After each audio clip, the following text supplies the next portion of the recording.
Bueno, nada, reiterar as grazas a Xosé por invitarnos e por vir sempre a apoiar o noso slam ali en Carral. Toda a vida me sentín engaiolado.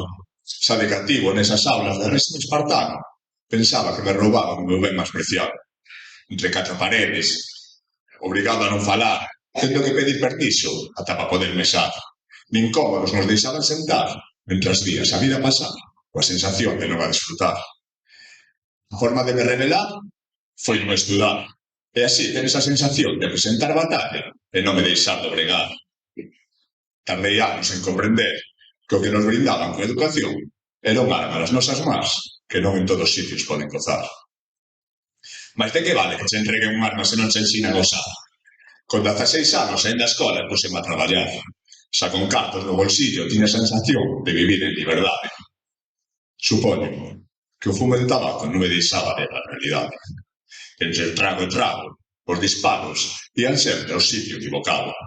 Pois cando disparas contra un espello, apuntaste sempre a ti mesmo e atrapas a tua alma. Nunca me importou.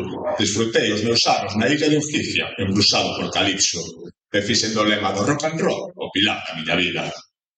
Foron grandes anos, mas sempre coa sensación de atoparme atrapado. A arma que me dera seguían sen balas, e eu sentíame como no fondo dun pozo con lastre nos pés, podendo ver a superficie, pero sin poder tocar. Así estive moitos anos, collendo recortes e fabricando balas, até que un día decidí un fusil.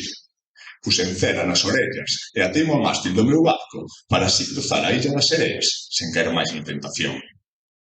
Nesa viaxe apañei moita munición, aprendí a manexar a miña bella arma que estaba bella e oxidada. Descubrín que o mundo era moito máis grande que o recuncho que coñecía, que o mar estaba cheo de novas illas pobladas por tribus que manexaban a miña mesma arma.